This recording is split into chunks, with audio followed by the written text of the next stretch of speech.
Right, good afternoon everybody. Thank you all for coming and making the time, because I know it's been 3 days of intense conversations, very powerful sessions and speakers, so we really are grateful that you made it to this space. Our session today will be focusing on, I'm going to use the word air quote, child marriage in Tanzania, and I'll tell you why I'm using air quote. And actually when Mohammed actually contacted me to moderate this session, my first response by email was, oh, we need to change the title. And he was like, why? And I said, well, we are talking about children being abused.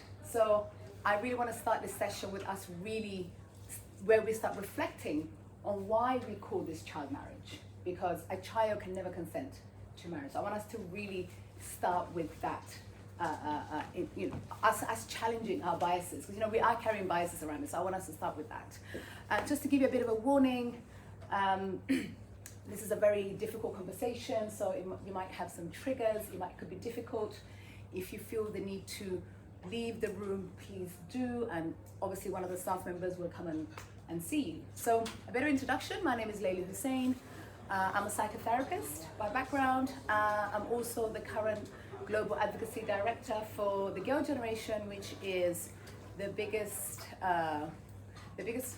movement. We support the movement of ending FGM in Africa currently. I'm based in Kenya, Nairobi right now. So that's me. So I want to introduce my amazing guest, Zuhura Abdul. So Zuhura, I'm going to give you a little bit of time to introduce yourself, and then because I really want you guys to have a bit of time to really get to know the amazing work Zuhura's been doing in Tanzania. Zuhura, over to you. Thank you, Layla, or should I say Dr. Layla OBE? Thank you. Thank you very much. You're a very great person, by the way, and I'm honored to be interviewed by you. So thank you, Layla, for that nice introduction. And making sure that the audience goes the right way on challenging the narrative of itself being child marriage. So my name is Zuhura Abdul. I am one of the members of Youth for Change Tanzania movement, which is like a movement advocating for gender-based violence, especially teenage pregnancies and early and forced child marriages. So that's what I'm doing in Tanzania. Over to you. Okay, thank you. So I guess the first question I wanted to ask you was, because especially with the work that I do, one thing I learned being an activist myself, the youth movement is very key to any changes we're making. I think we could see that in the HRF community as well. And that's really where you come in. So maybe if you can give the audience, maybe take on a little journey on how you got involved in being one of the leaders in that movement. Yeah, so I come from a family of 3 girls. I am the third in my family, and from the moment that I was born, my father was disappointed in me. He was disappointed on the fact that I was a girl, and he was disappointed on the fact that because for him, girls cannot continue in the clan, because in our African community, boys are the one who are continuing the clan, carrying the family name, because Layla, when you get married, you will even change your name. So you won't be able to continue the clan and maybe be able to develop the family. So from the moment I was born, my father was very disappointed on the fact that I was born a girl, to the extent that he even reached to a point where he took out a knife on the day that I was born and he tried to stab me. Yeah, so just because I was born a girl.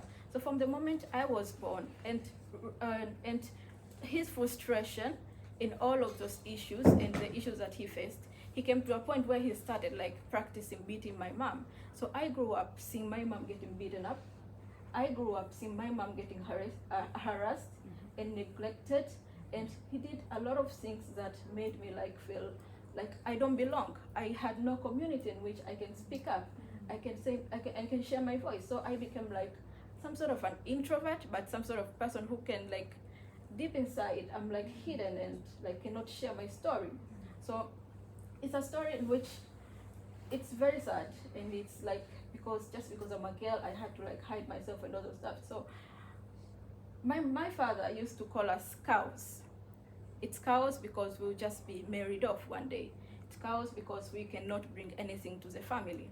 So for me, growing up, and maybe I went to school, and in school I had to work extra hard I had to study hard because I knew if I went back to my community, if I don't succeed, I am going to fail. And if I fail, I am going to like disappear. Maybe I'm going to get to be married. Maybe I'm going to like something bad is going to happen to me. So I had to work extra hard because I knew my community is not going to accept me.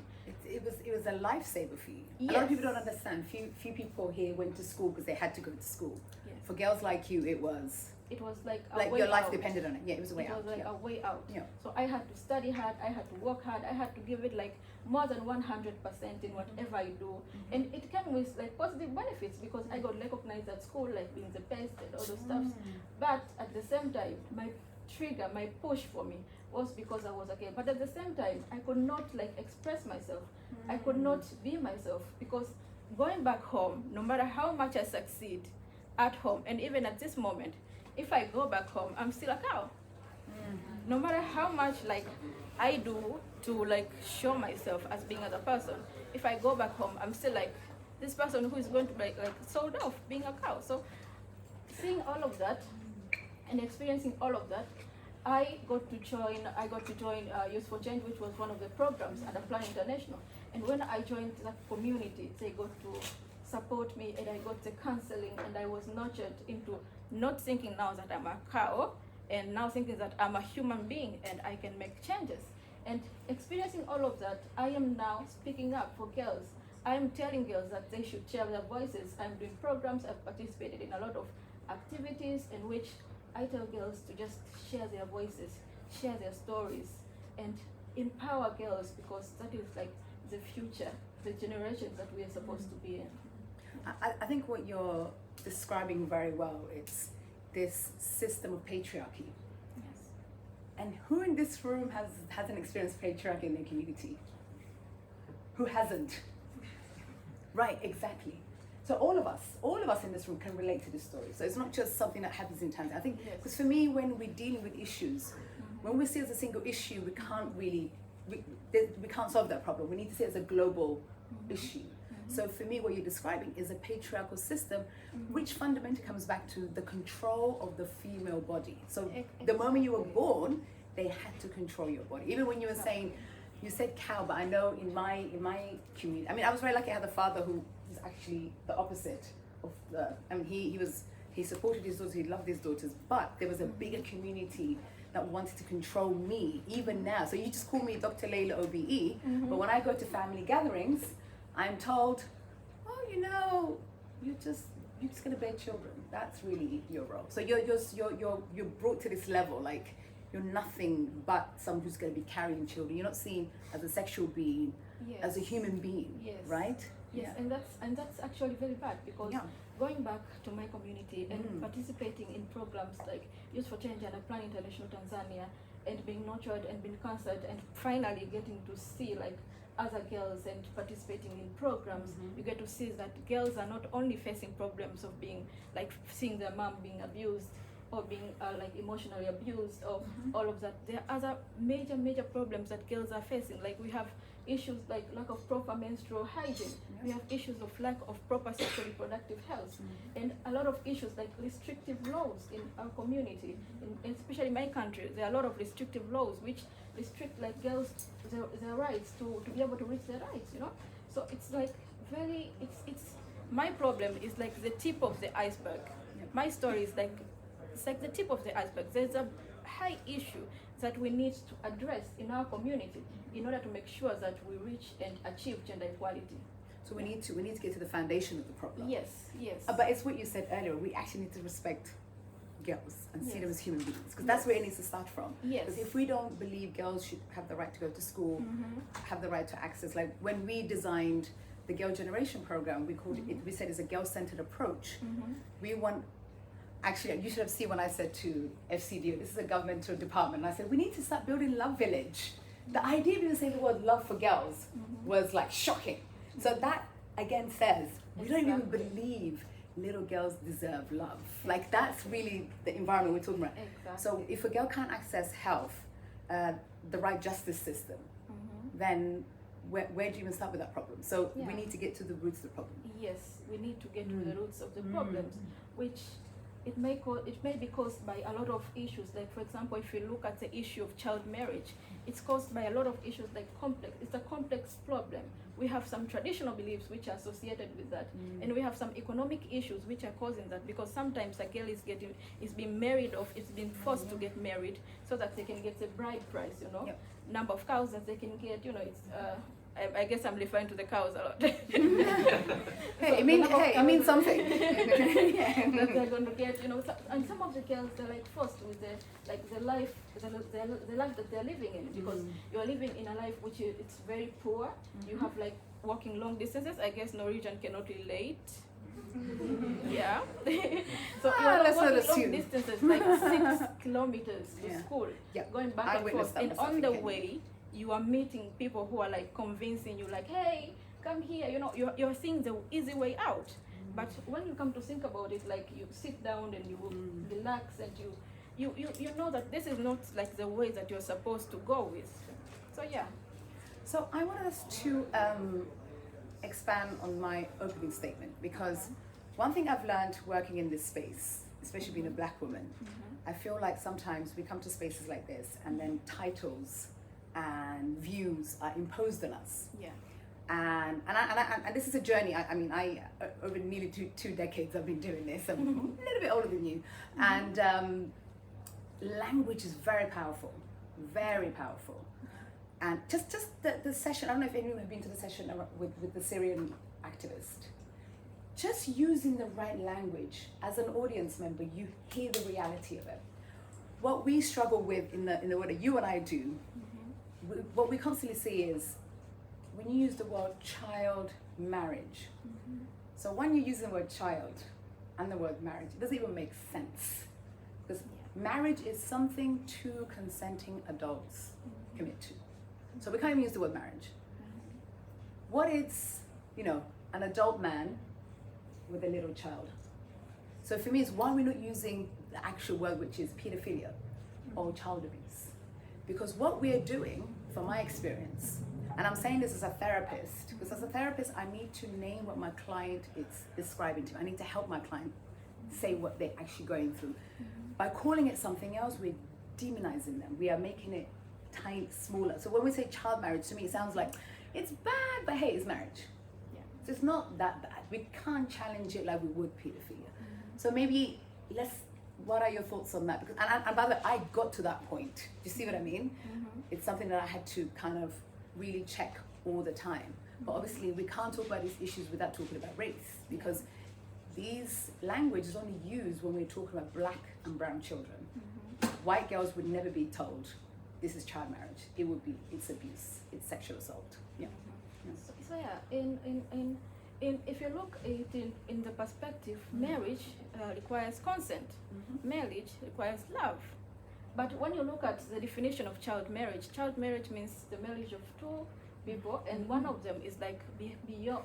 It's like how do I say it? Below the age of 18 years old.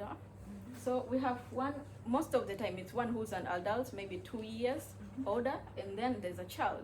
So child marriage, if you look at it in that perspective, yeah, it is true, because child marriage is like, it's pedophilia. It's daily, how do I say, rape of a child, because when you are married, marriages come with responsibilities. You have to have sexual intercourse with that man on a daily basis, and it's not considered as child rape as long as you are married to that person, right? And even on issues of sexual offenses in my country, this is not considered as sexual offense as long as you are married to that person. So you are going to the police, maybe that person has beaten you up, or maybe that person has done something on you. You are going to the police, and the police are saying, oh, go sort it at a family level, because this is a family issue, it's a domestic issue, of child marriages. So if you look, for example, in my country, the law of marriage of 1971, very old. It was made at that time. I don't know what they were thinking about. A girl is allowed to get married when they're 14 and 15 years old, So the moment that you reach 14, the moment that you reach 15, according to the law, you can get married. And that means that there are girls who are like finishing off school, or maybe they're still in school, they're being forced to get married, So that situation creates like a room for these perpetrators to come and, perform child marriage on them, which involves daily child abuse, child rape, all of these things are like interlinked. So if you look at like the impact that child marriages has on these kids, because I'm saying kids because they're actually children, if you look at the impact that child marriage has on these kids, it's school dropouts, because the moment that you are married, you cannot continue to like go to school. They do not allow that. So school dropouts, and then we have issues in which the woman is in the house. Like when you're married, you're the mother of the house, but you have no say in the house. You are too young to make any decisions, even the decision of buying salt or maybe sugar. You don't have any right to make decisions. So we have issues which are surrounding that, like issues involving early pregnancies, because now they're getting married when they're too young. So when they get married when they're too young, they get married when they're, they get pregnant. So I'm assuming in Tanzania, fistula must be a big issue. Yes, we have. Do you guys know what issue. fistula is? A fistula? Can someone explain it in the audience? Please go ahead. It means a connection between two body parts that should not be there. So often when you give birth, an artificial hole can be created between the vagina and then the anus or the rectal canal. It breaks down. Very So painful and uncomfortable. and what usually happens, the women can't hold the urine or feces. And then the outcome from that is now she's ostracized for having that. They're kicked out of the house. They're told they're witches. So it causes a whole problem. So a 9-year-old is kicked out of the house now by the whole family. So it's not just a one-time incident. So it's an ongoing issue. And the reason I brought up the language, and again, I want us to all to think about the implications that we play in that space. So by the time you walk out of this room, I want to start challenging. Wait a minute, this is not child marriage. This is violence against children. Why? Because that child deserves to get that justice. But if we minimize it and cover it up in a certain way, and I think it's important. And I'm also challenging the UK government at the moment, the organisations that work, because we have to. Because then, how do we get better results if we're not even naming this for the way it is? Yeah. Absolutely.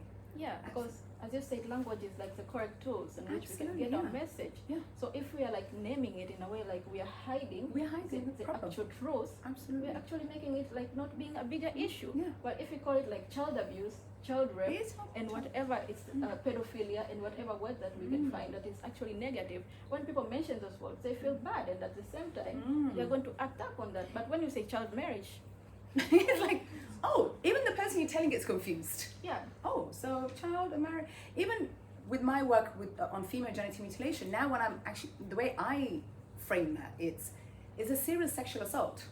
So touching a child's genitalia, wrong. That's what happens with FGM. You're touching a child's genitalia publicly, but it becomes a serious assault the moment you use a weapon. Because when you're using a knife and scissors, it's a weapon. So we need to give people that justice by naming it for what it is. yeah, exactly. Yeah. One of the things I wanted to ask you also is, as you know, you're seen as this amazing hero in this space. But what are the obstacles that you face when you're doing this work? Because I know being in that position is not an easy position to be a young woman who's also black. And to add, you wear the hijab. So that comes with its own obstacles in that space. Yes. So, as I said, in my community, and my father is still regarding me as a cow, so that can be one of the challenges that I'm facing. I mean, no matter what work I do, no matter where I go, I will still be regarded as a cow just because I'm a female. So other challenges you mentioned, I'm a hijabi, and hijabi are known for not being activists. The scriptures, I don't think they were like correctly interpreted. They're saying like, if you stand up against human rights, you are like against Islam and all those stuff. So being a hijabi makes me be in this position that when I'm speaking for gender equality, I'm actually being seen as I'm speaking against my religion. Being a black person, when I'm speaking about gender equality, it's like I'm speaking against my society, my family. But the good thing is, there are people who are supporting the movement. There are people who are seeing the truth. Through the way that we're talking here, through the platform that we are using, like Youth for Change, that what we are doing, people are seeing the truth, and they're actually coming to the correct pathway. And that's where we are talking about hope. The hope that we are having right now in our country is immensely, I can say, large, because we currently we have our first female president, who is like the head of the state, and she came into power accidentally, I could say, after the passing of the A man had to die, basically. I mean, yeah. For a woman to be a president, a man has to die. Like it was. Yeah, and even today, I just read an article that she was speaking in one of the SADC meeting, and she was saying like one of the biggest problems that she had to face when she came into power was convincing people that she can do it. A man don't have to do that. I mean, but for female, she has 1 year in power now, and she had to convince people. She had to do, she had to put in the extra work to make sure that people know that she can do it. All over again. And women, we know here, we have to prove ourselves all over again. Every day we have to do extra work to prove that we can do it, right? So, yeah. So, because I want to give the audience actually ask you questions. Just one more question. So if this audience wanted to help you or support you, what would be your ask? Oh. I have lots of those, so please make a list. I'm sure maybe 2 or 3 of them we can. Yeah. So for me, it would be keep on focusing and keep on funding, keep on supporting programs that empower young girls, keep on supporting programs that generates awareness for girls' rights. Okay, and whatever implementation that you do, for example, Dr. Leila, whatever you are doing, you have to ask yourself, where are the girls in this? Where is gender equality in this? How am I promoting the rights of girls in this? So keep on doing, keep on pushing. And another thing is keep on supporting programs that change the restrictive laws that we are having in our country. For example, we had the previous president, he banned teenage pregnancies, teenage girls from getting back to school when they have getting pregnant, right? So if a teenage girl gets pregnant, she cannot go back to school. And that was something that he said. There is a policy that allows teenage girls to go back to school, but he said that, and from the moment that he said that, they were banned from going back to school. So from the moment that you get pregnant as a girl, there's no second chance for you. So he said that in 2017, right? So he died, and then, as I said, we have now a ray of hope. The female president came, and she changed that law. And right now they can go back to school. But we're still facing a lot of other challenges. So keep on focusing, keep on supporting programs that, end these restrictive laws, like the Law of Marriage Act, which allows girls to be married at the age of 14 years old. That is as young as anybody can get. I mean, they deserve to be children.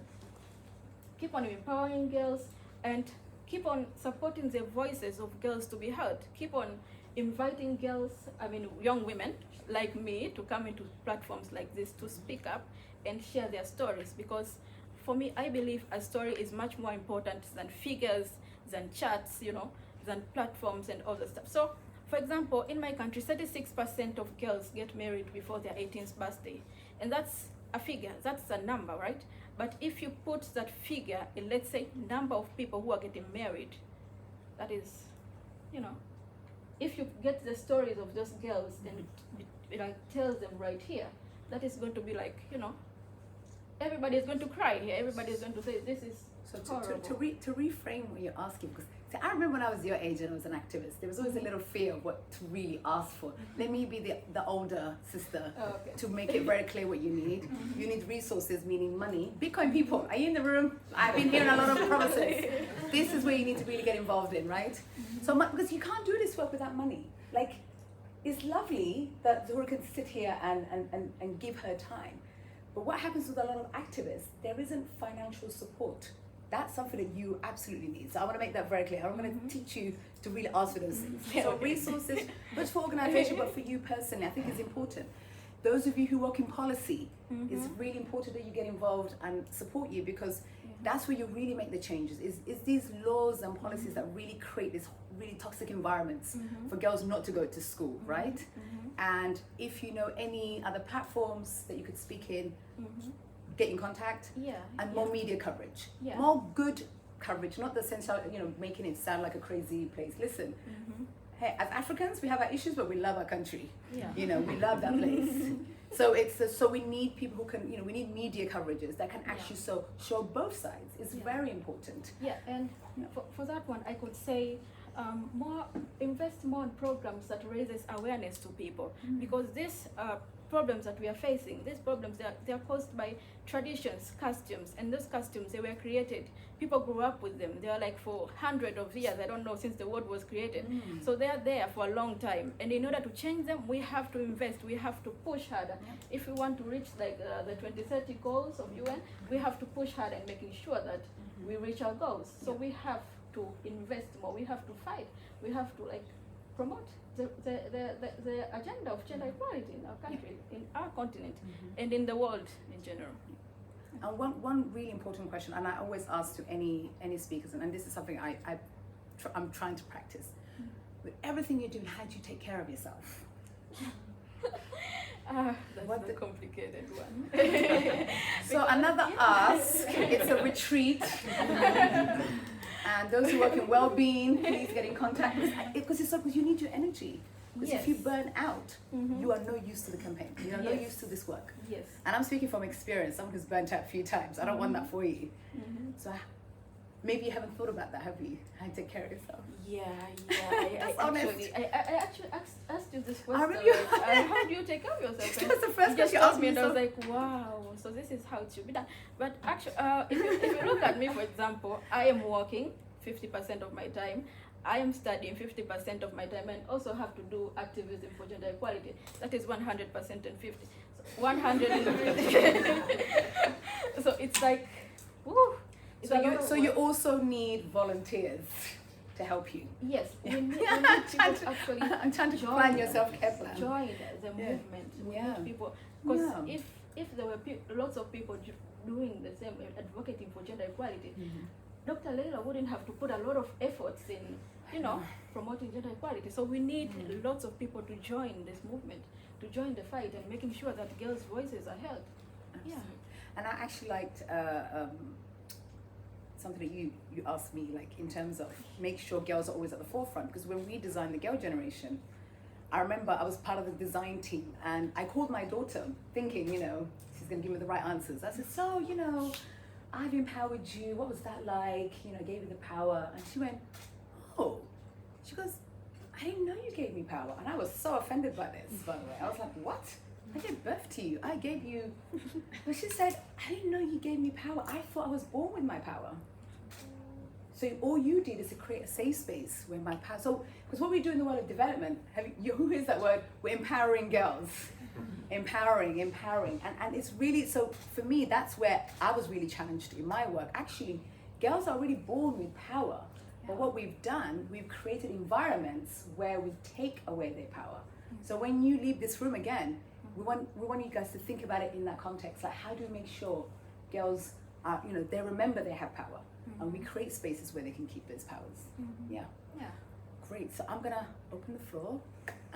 Anyone wants to ask a question or share a thought? Yes, Jason. With the current president, is there a chance for engagement, even though now she has to continue to prove whatever she has to prove to try and stay in power? But is there a sense that she will engage, or is there a sense that she's fine with the law as is to try and change that sometime within her time? Is this the president? Yes. Do you feel there's a change? Yeah. So I feel like as the current president, being a woman, she has seen and she has experienced and she has first-hand information on what is going on in terms of gender equality in my country. And as I've said, she herself has to prove that she can do it. So she knows the struggles that we are facing as women, right? So we have seen hopes, as I've said.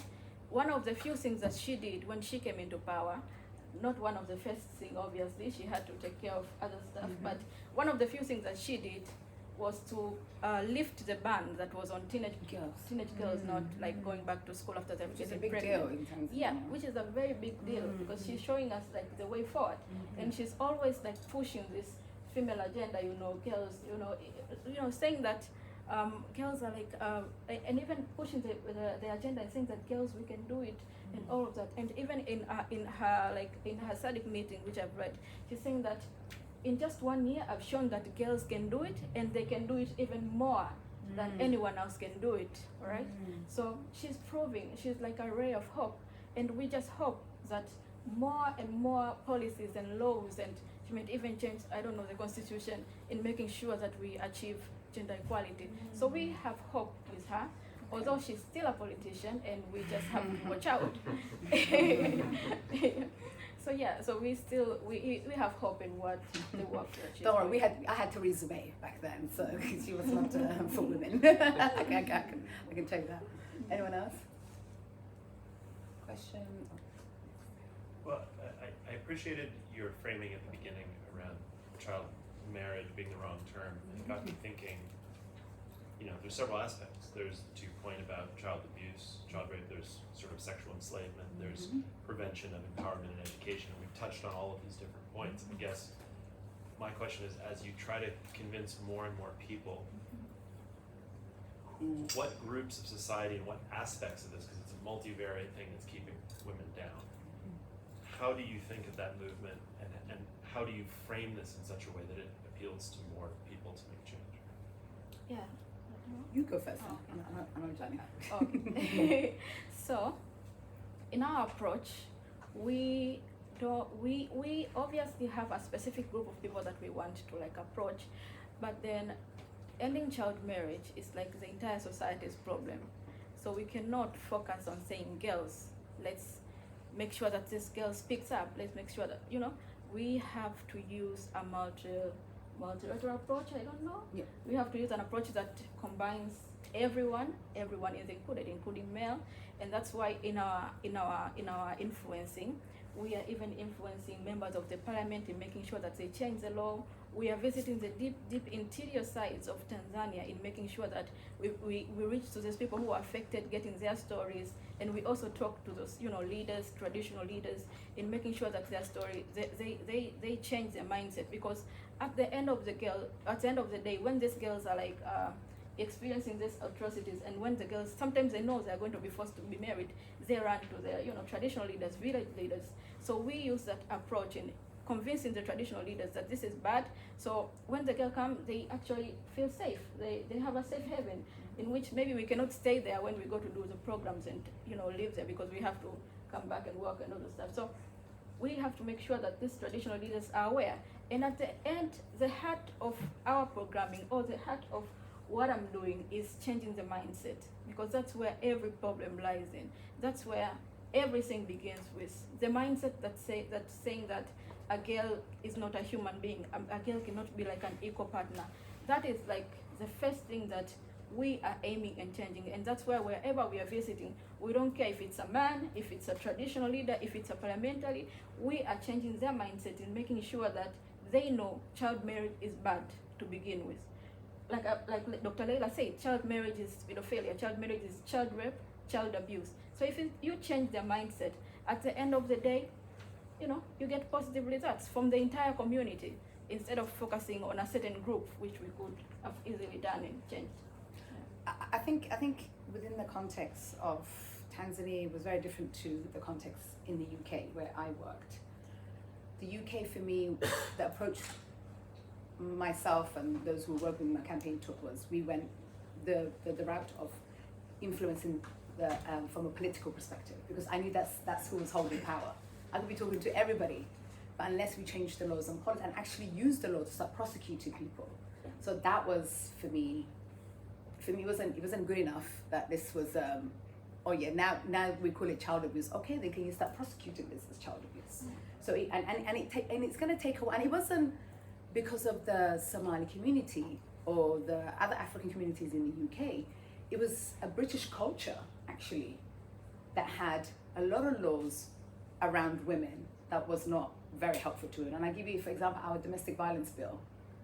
It's written in a way that, so for example, if I was walking down the street right now and a stranger beat me up, like male beat me up, or attacked me, black and blue, he'll be dealt with by the authorities without my permission, right? That sounds about right. But if it's my partner, unless I report him, he will not be prosecuted. And that has, and that's where we have to start challenging. I think for me, that's the starting point. Because then at least when I want to challenge people, at least I have some paperwork. I can say, hey, there's a law here that protects me. But if the law doesn't protect you, it's really difficult. Yes, we had a question. Oh, that was in the UK? In the UK, that's the domestic violence bill is still the same. Actually, most of Europe, check, that it's the same thing.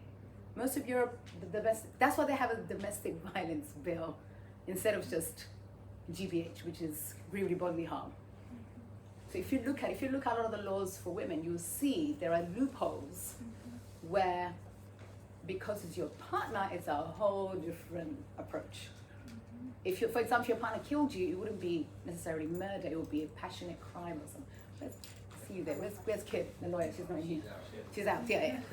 So it's passionate crime. It's like, why? Why is it passionate crime? Just because? Or if a man from my community, the Somali community, kills me in the UK, it would be an honor killing. It wouldn't be seen as murder. Because he killed me, because he saw me in a situation where he didn't like, because that's his culture. See, this is the thing, and I want to challenge all the white people in this room as well on this, because what I see over and over again, this fear of being seen as racist. We can't be fearful of calling out violence, full stop. By not calling it out, then that's a racist act, in my opinion. Because then you're saying it's okay for women, those that look like us, to be suffering or to be subjected in such a way. Why if my brother kills me, it's honorable? Just because he's Somali. That has to be challenged, and especially as a white person who holds that power, it's your duty to actually challenge that. Use your power to challenge that. Yeah, you get the trolls will call you racist. Who cares? I get called racist all the time, even though I'm black. I get called that all the time. I get called, you hate your people, you're a Islamophobe. I will never ever compromise the life of a child just because somebody's scared to call something out. Yeah. So check, actually all your countries check the domestic violence bill, because you'll see there's that little loophole there. Oh, did someone else? Yes. Yeah, I had a question for Zuhura. You talked about mindset change and obviously in your advocacy work. What kind of groups, where do you find the most resistance to your work, and how have you found any way to deal with that? How have you? Who resists you the most, and how do you deal with them? Trying to change the mindset. Oh, okay. So the people who, as I said, this was created many years ago, even when I was not born. So the people who are very resistant, you might find you are going to a community, let's say of a traditional leader, and then that person, the moment that they see you, that you are advocating against child abuse, the moment that they see that you are a girl, what are you doing here? You're just a girl, you should just, go home. Just the girl is the take problem. care of yourself. Just that statement itself, yeah. Look at the way you look. You look angry all the time. What is wrong with you? Oh, the gaslighting is real, yeah. Just go home and take care of yourself. So, the most challenge, the most resistance that I found in my programming are the people who are still having those backwards minds, like traditional leaders. You might find even sometimes you may think it's traditional leaders, but sometimes you may find a member of the parliament is opposing what we are doing. Oof. Because I remember once we were doing one of the work that we did in advocating against this law of marriage act, which allows girls to be married at the age of 15, is collecting petitions and going to the community and telling them that this is not right, teaching them on ways that they can, change this law. So one of the challenges that we faced was one day when we were going to the interior parts of one of the regions in Tanzania called Mkasi, and we watched the parliament, and one of the parliamentarian was saying oh, so these people want to change the marriage act. It is not going to be changed. This is our customs. This is our traditions. This is the way, we cannot only speak to a group of people, activists. We have to speak for the entire community, and the entire community is for this marriage act. So we are not going to change it. And that is actually, you're looking at that person and he's like a minister and you don't even know what to do. We had to close our program for that day, cry and do something else, because There's this a lot is of crying involved in the activism. it's like a roadblock to our work. So those are just some of the challenges that you may face. But I can say we have hope in our country. People's mindsets now are changing. And as I said, we have like the first president, and we also have organizations doing developmental work, like CSOs, Plan International, for example, where I discovered my voice there. They're changing their mindset, and we have platforms like the Oslo Freedom Forum where we can come and share our voices. So we have hope, although we are still facing challenges, from the community when we are doing our work. We still have hope. Yeah. Just one more comment. Okay. Can I come to you last, because I know you work with her, so you maybe can say you and then you. Okay, great. Well, firstly, I thought that was a really good discussion, and I think I learned so much from that. So, Zuhura, one of the things that you were saying is that this has been a very century-long practice. Recently, I was doing some coverage on the Horn of Africa, which has really been impacted by drought. And in those communities, people are essentially selling off their daughters just to have food. So I just wondered, are there any new trends that you've noticed in the practice of what we'll use for now, child marriage? Good. So in my community, if you look at like the causes of child marriages, as I've said, economic causes, being married off, and then there are traditional causes. Like in my community, we have this traditional ceremonies. Some tribes are doing it, and even in the cities, they're doing it. It's called unyago. So unyago is practically like they're taking for example, especially in December when girls are like in holidays. So they're taking those girls they're taking them inside, and they're teaching them, how to be a woman, how to take care of your husband, and it's like little camps, right? They create little camps for these girls. Yes. So that, like inside, girls have been taught on how to I don't know, wash his legs. I don't know. So all of those teachings that they're being taught, when they come out of those unyago, and there's like a celebration and all those stuff. So when they come out, they actually are now like more willing to be married because they have already been taught on how to do that. They want to practice, and you may find those cases. They're forcing themselves to they're just going to get married. They're going to get married off at the moment that they're out. So they're like those kinds of trends. And some of the trends that you have also seen is like there's situation like when you're having a poor family, and you see marriage as like the way out for you to like get a good life. So yeah. I know it's happening in Somalia right now because of the droughts. So girls are being sold off. Yeah. You, and then I'll end with you. All right, thank you so much. I would like to start by commending the great work that you're doing in Tanzania, Zuhura. From the way that you're talking, you can see that a lot is happening there. But I just wanted also to ask him a question which is also related to the work that you're doing. To say, given what you're doing, apparently it shows that it's you against the entire community, or rather I say the entire country, because it's about the norms that have been deeply entrenched historically. So I wanted to know if you had to assess the situation that you are in, the level of insecurity, given that you are also working against the norms that are believed by, I would say, kind of majority based on the tradition that has been practiced before. So starting from the family level, you've already highlighted challenges going to the community and the entire country. How would you rate yourself in terms of Are you safe is the question you're asking. Yeah. How safe are you? How safe do you feel? Let me rephrase that question. Yeah, so I don't feel like I'm 100% safe, but compared to like other communities, I feel like I'm some sort of, I have some sort of safety, because if you look at the work that I am doing, I'm not doing it alone. It's not just me against the community. We have, as I said, I'm part of Youth for Change, and there are other organizations which are working on the same work. Other youth activists, and even if you look at the activist platforms like Oslo Freedom Forum, what they're doing, so we have like some sort of a community which is like protecting one another. So what I can say is, yes, I do feel like, looking at the family level, for instance, I have my mother who is supporting me 100% because she understands my cause, and she like supports me, and she's very proud of me. And then looking at the other side where my father is like, you are a cow and all those stuff. So going to the societal levels, there are people who are supporting you, and there are people who are like saying, this girl is bad, I don't think she's any good, she's not going to get married even one day, she's not going to have a family, she's always angry and all those stuff. So yeah, I think I do feel like there's some issues on safety involved, but I'm kind of feeling like it's not as bad as I could be like in another community, because I still have the community that is supporting me.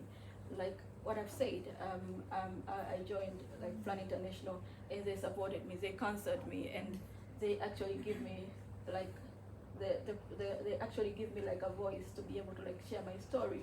So yeah, there are a lot of people who are like supporting the work that I am doing, and I am not alone. And I believe that you are supporting the work too. So I think what I want to say to you is, I think we live in a world, and a lot of us have been having this conversation for the last few days. We've glamorized activism for some weird reason, that we glamorize not being safe. So I just want to say to you, it's never okay that you don't feel safe. And I think HRF, Plan, they all are responsible to make sure you're safe. I think that's, and I know there's something in the current work that we're doing. Anyone we work with, we have to be accountable for that person's safety. Yes, It's exactly. so super important. Yeah. Exactly, because if you're looking at what we are doing as activists, we are basically fighting for basic human rights, access to education, access to sexual health, access to proper menstrual hygiene, gender equality, girls should not be beaten. Those are proper like these are basic stuff. Yeah, Hey, basic it's stuff. like We're not drinking asking water. for- Yeah, it really is like that. Yeah. So we should feel safe when we are advocating for those things. You're the last person. Yeah. Yeah, thank you. I just wanted to add on the point, like, it's somehow resonate to what he was asking, like it's you against everybody, and then one person back there asked, like, the group that you think took her to change. As Zuhura highlighted, like, we might think maybe the older people in the community are the hardest to change, but you can be surprised, even the young generation also still has this mindset, and you can find even young men, boys speaking like issues like, yeah, it's okay for a girl there, So I would say this issue is as big as you cannot imagine. It's not about the older version of the people in the community, in the rural areas, but even the young ones, even in cities. So yeah, I just wanted to. Yeah, you can never assume. That's one thing I learned. Like, don't assume the women on your side just because you're fighting for women. Don't assume young people on your side just because they're young.